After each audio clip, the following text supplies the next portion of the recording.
We are back in the classroom and I'm here to unload a bunch of crap. You already know I have so many things. I'm trying to come in here slowly and actually put stuff away where it belongs and not just throwing it all in the closet like I normally do. So I thought I'd take you guys along and I'd show you guys what I already have and what I'm bringing in here and then where I'm gonna kind of organize it in my classroom. This is gonna be a very rough draft, so just bear with me, but I really wanna show you guys behind the scenes of like how I truly set up my classroom and organize it. So if you're into that kind of thing, stick along. First up is getting everything off of this cart and then off of this wagon because I need to wheel them back up to the office. We have the Holy Grail. These balls went flying all over my car where I was driving and then all rolled down the parking lot as I was trying to unload. This is my Kerplunk game, so I use it for whole group classroom management. Essentially, I try to use it for transitions out to the classroom. So we will pick one goal, whether it's going to be for like one of my support or special classes, for hallway behavior, lunch, recess, you name it. I pick one thing that I want the class to focus on, and normally it's one thing the class is struggling in. So for example, if it's walking the hallway, if we get a compliment for walking the hallway or a compliment for being quiet in the hallway from another teacher or adult, they get to pull a stick out, and I'll just pick one kid to pull a stick out, and then once all the balls fall, they get a reward and they get a prize that we also decide as a class. And they're not things that cost me money. Majority of the times, yes, sometimes towards the end of the year we'll do like a popsicle party, but sometimes it's just like bring your favorite stuffed animal, wear socks in the classroom. Sometimes it's like drawing time or free time in the morning, so their morning work. So again, it's things that are really simple for me to implement, and they absolutely are obsessed with this Kerplunk game, mainly because it's giant. I also heard that Costco has a giant version of this right now. I think it's way bigger than this because it's like a long game. This is no longer available. It's on Amazon, and people like resell it for $100 and it's not worth that. Okay, I'm gonna wheel the wagon in this cart back up there, and my hair is absolutely going up. I don't know how I got lucky, but all 8 fit on this shelf up here, and on this shelf, literally perfect. There's maybe a couple of centimeters on each side. And then what's gonna go on the top are like my bigger tubs for my room transformation, but now I need to load the rest of the stuff in here. I have so many like rainbow task card holders and I use them quite often, so I want them to be an easy reach. Also, I'm gonna show you, but I have this giant cabinet right here, and I'm thinking that's might where I put the rainbow task cards, but also since they're in tubs already, they might be better like on a shelf, and this cabinet might be better for things that aren't like aesthetically pleasing to look at and things that are like more open. I don't know, we'll see, but we're gonna do this together. Also, I'm cracking up. They left like their data binder in here, and I went to like see if it was in like I need to keep, and they use some of my data sheets that I made, which is hilarious. The school's in my same district. I know some of the people here, but it's just funny because I was like, wait a second, like this is my TPT project, which makes me very happy that my resources are being used, because that's the whole point of me making them, is so that it makes everybody's life easier. So I'm gonna figure out where to put this, because this is clearly the class that was in here's data, and it probably needs to go somewhere safe. Also, a lot of you were like, wait, did they not leave you anything? So actually, no, the person that was in this classroom was kindergarten, and she is not coming back, and she was on maternity leave, and they were so sweet. They like cleaned it all out for me. Obviously, she took her stuff. There's like very few things left in here, and then there's some things on the shelf, so I'm gonna stick them all in here, and I'm not joking, it might fill up like 2 shelves, and I'll show you guys, and then the rest of it's just gonna be mine. This is my 4th school I've been at, and again, I've been super lucky to always have a walk-in closet. I literally don't know how, but also I have acquired a lot of stuff from like past teachers that I've left things from my mom, who is a teacher. Facebook Marketplace was like my thing in like 2018, 2019, and so I'm very lucky that I have a lot of stuff, because this classroom doesn't have any. But I'm sure this school, like my other school, we had like a closet where you could find like math manipulatives and like extra school supplies. That's clearly their bell, but that has startled me at least 10 times now. There's like tissue boxes, paper towels back there. Actually, these are gonna go in the cabinet out there, so I'm gonna go ahead and move them right now, because again, I'm trying not to have to move things twice. So I got everything moved into the cabinets up here. Again, everything's like just slightly different from my last school, so there's an extra shelf in here. So I moved a shelf up to fake paper towels, because I know I'll probably get more for back to school. And then I'm thinking Clorox wipes can go at the top. I also sometimes store them in a cabinet that's in my bathroom, and then tissues will go here. But every single year, this is like completely full, and I have leftover like overstock. And again, I normally put that on, like, on the bottom shelf in my bathroom cabinet. Well, it's not a cabinet, it's like a bookshelf where I keep their change of clothes. So that is my game plan for this cabinet up here. And then this drawer is where I keep like my snack drawers.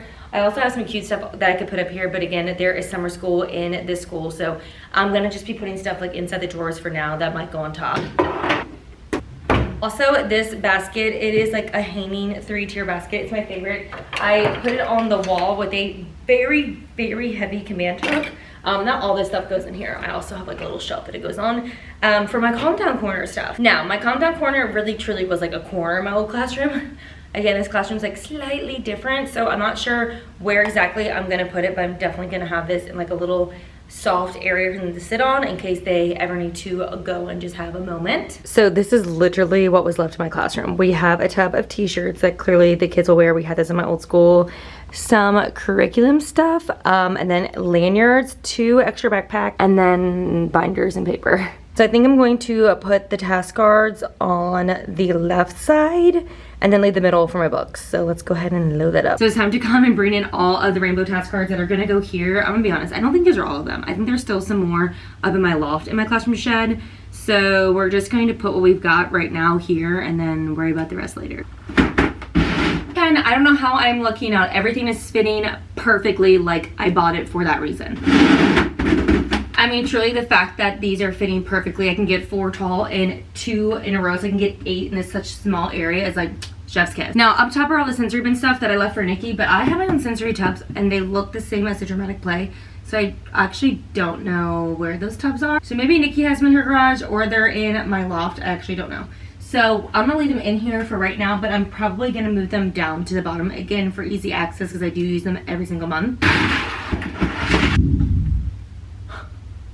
Did you guys hear that? Tables are used for a room transformation, so they're gonna go up top where all those bins go. Those bigger bins are in my loft, so they'll go in the bin when they get here. And these are for kindergarten boot camp. Now, this is where I actually keep all my students that in, so I'm gonna put it in this metal cabinet. Okay, we've got my paper trays up here. I think I'm gonna put them here and see if it's easy for me to actually grab paper out of. Also, Nikki gave me hers. That's why I have 2 of them, so I'm super lucky. Okay, it does fit. I think I'm just gonna leave it for now and we'll touch it later. Now I do have some things for a small group, so I'm just gonna pull them out and probably stick them on this back shelf because my books aren't here yet. We have my high frequency word cards that I do like rainbow order and they have to like read the rainbow. It's really fun. But I don't touch this until like maybe February. Magnetic shelves, they are a must. If you don't have magnetic shelves like for your whiteboard, what are you doing? What are you doing? What are you doing? Let me see what else is out here that I can just go ahead and move in here and it can just be like its holding place. Okay, I got this last year and I was like, I don't know how to do this. It now holds all of my tabletop or shop items. So essentially my kids get pom-poms for being bucket fillers and then they could spend their pom-poms on like miniature fairy garden items. And then they're all in these tubs. So I'm gonna again just put in the closet as a holding place, but this will probably sit out on one of my countertops or even back near my desk for me to grab every single Friday. I think these are pronounced Staplestein. They're amazing. We literally have actually some for Raylan at the house. My sister got them for her and then the company sent them to me and I got to use them to jump out CBC words, jump out like equations and stuff. So I brought them back into the classroom. I'm excited to use these because the kids love them and they're like literally so durable. I've seen like the knockoffs on Amazon. They don't compare at all. We have my soup cans. This is just a fun indoor recess, like manipulative, and then these again are going to be back on my small group, so just go in the closet for right now. I 100% will be keeping an eye on these when they come back at Walmart. They are the best things ever when it comes to kids caddies. They're so durable. They come in a bunch of colors. Last year they had like these really pretty blues and purples, so I picked some up. They also have like generic white and black. I love the white. It looks aesthetically pleasing in my classroom for back to school, and then they're destroyed within about a month, but I think we're gonna try to do color if they bring them back. So what I do is it's pencil, glue sticks, scissors, and then the back is their composition notebooks or they hold clipboards. I only break out the clipboards though when I've introduced Write the Room and they actually need the clipboards. And then these caddies sit on each one of my students' tables, and again, it's community supplies, but they do all have their own crayon box because kids care about crayons. So again, just sticking in my closet for right now. I just have this one random purple one because again, I just grabbed it last year. So this might be like my small group one. So it might be back at my table, and then I'm gonna probably stock up on like 4 or 5 for the kids this year. Now, all that's on the tables are these things that are going in this cabinet I'll show you, but I also have my Secret Story posters that I do not laminate. They just get teacher tape on the backside and I hang them on the wall, so I have to be very careful taking them down. If I laminate them and everyone's like, oh, you can spray them with match. No, there's a glare, I don't like it, so I don't laminate them.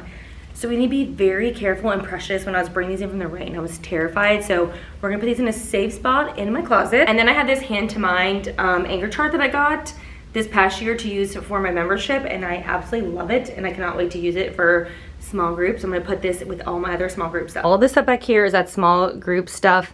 And then this normally goes above my filing cabinet. It has 5 slots for Monday through Friday. I keep all of my copies that my kids need for the entire week. Right now it's just holding like some math stackers, number blocks, secret stories, all like some manuals that I have for things. So none of this right here will be staying, but I think that this is where the paper is gonna stay. Rainbow task cards. Again, I've got more. Those sensory bins, like look at how perfect they slide in and out right there. I could even stack a third one. I need to know where Nikki probably got those and reorganize them. Then I'll have my tubs all up here for those bigger room transformation and like holiday items. And then we have those dramatic play that I just need to go through, reorganize, and relabel. And then again, down here, those physical dramatic play items, soup cans. I mean, they fit great there, so I might actually keep them there. And then the decodable readers, Calm Down Corner stuff is not staying, but you know, it's just a holding place. Not gonna lie, I'm super sad. I just assumed the cabinets were gonna be the same depth. They're not. All of my skinny iris bins, which I keep all my physical games in from like really good stuff, Lakeshore, Hand to Mind, learning resources, things that I find on Amazon, Target Dollar Spot, like the physical games. I use them for early finishers. I use them back at my small group when we're like just reviewing past skills and bring some engagement in. They quite literally don't fit by probably half an inch. My debate right now is because I'm not joking, guys, when I say I own probably 30 of these containers and they're iris, they're not cheap. So I either need to buy new ones to put in here, or they're just have to go in my closet, and I need to figure out what else is gonna go up here. So yeah, I'm gonna move this in my closet and then we're gonna figure it out later because I'm kind of worn out and this is a bummer. However, I'm gonna put these hula hoop rings and then these little trays down in here. Kids jump out words with these, make equations, so many things, sorting, etc. And then these trays I might use for sensory bins this year. They're not super deep, but we also use them for like sand trays, for shaving cream when we're like putting letters and words inside of it. It's just like another sensory activity. And that was not really a lot of fun. I feel like I really didn't even do much and I was here for 90 minutes. But this is kind of like behind the scenes of how I think through processes and things. And it's gonna help me just moving in items slowly. And this is just the reality of what it's like moving schools or like, you know, moving classrooms. And so bear with me. I promise the pretty and fun stuff is gonna come later. And hopefully you guys enjoyed this video and I will see you in the next one. Bye everybody.